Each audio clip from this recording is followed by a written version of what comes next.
Hey guys, welcome back to Altaz-Review, where we take a look at all kinds of gaming opinions.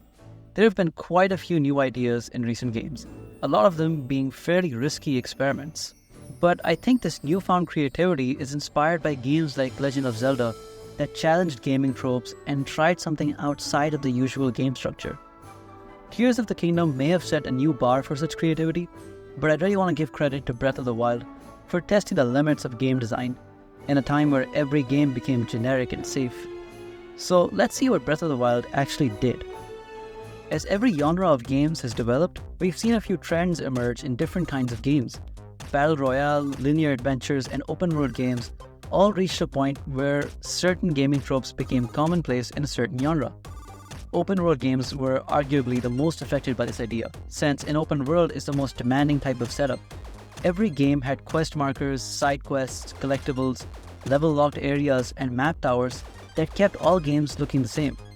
Every open world felt forced and repetitive, while the playtime went up to 100+ hours, even though the content was pretty shallow.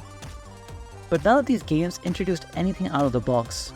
They stayed safe and used what works. Since every company was playing it safe, there wasn't really any competition in terms of game design. That's where Breath of the Wild took a bold step. It tried something new. No more marked objectives, the ability to climb anything and glide as far as your stamina bar will take you. Everything interesting needs to be found by yourself rather than getting a random collection quest. It didn't throw out the old structure of open world design, but the additions completely changed the way we play and the way we immerse ourselves in a unique and explorable world. The childlike sense of discovery was rekindled for players, as players were forced to use the map themselves and find their way around. For seasoned gamers, having skill wasn't enough. You had to manage your weapons to your ability and keep an eye on your food. Even though the game uses some old tropes like towers and bandit camps and the traditional collection quest every now and then, these felt more like a part of the world rather than buffer material to increase playtime. Even the lore ties into every aspect of the world, where you can find certain plants or animals and how enemies react to certain elements or weapons or even the weather is reflective of what you learn from the characters and from the game itself. Everything you need is in the world. Things are meant to be found by actually roaming around and checking out every mildly interesting thing you can see on the horizon. And every point of interest on the map can actually be traveled to. Everything you see in the distance, you can actually reach there. But aside from just gameplay, Breath of the Wild takes a big step from a technical perspective. Given what most players can expect from a large open world, it makes sense that some things are simplified since just rendering the world puts a big load on the hardware. But somehow, Legend of Zelda was able to add some amazing physics that apply to gameplay in all kinds of ways. The fire physics is even more impressive than the fire in Far Cry 2, which was always lauded as the most realistic in gaming. Wind, rain, and lightning affect you in both combat and just exploration. Even temperature is a big part of the game, as you have to dress according to the biomes that you travel. How hot it is, how cold it is, and even just rainy or dry weather. There are different elixirs and clothing that can help deal with some of the natural effects, but at the end of the day, you're at the mercy of nature. Many times, you're better off camping by a fire till the rain dies. The most impressive part for me was how any fire creates an updraft that can be used to glide and reach higher areas. Even the fact that metal items can act as a lightning rod during storms, or how wooden items will burn up in volcanic areas.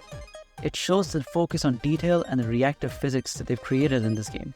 Maybe any other game could accomplish the same physical feats, but the fact is, no one else tried.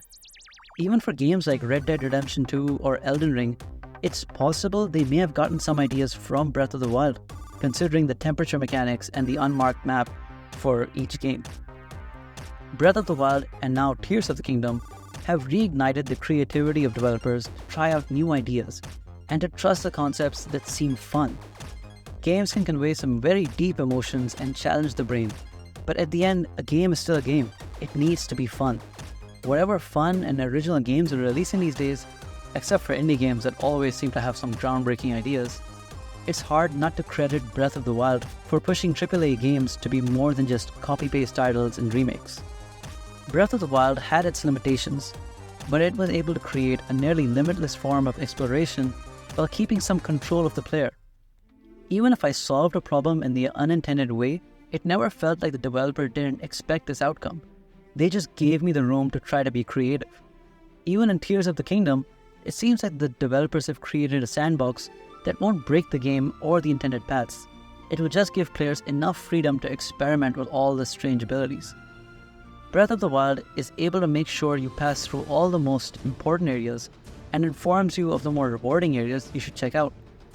Even if I didn't explore myself, I think I would still see most of the important parts of the game without feeling forced or confined into playing in any particular way.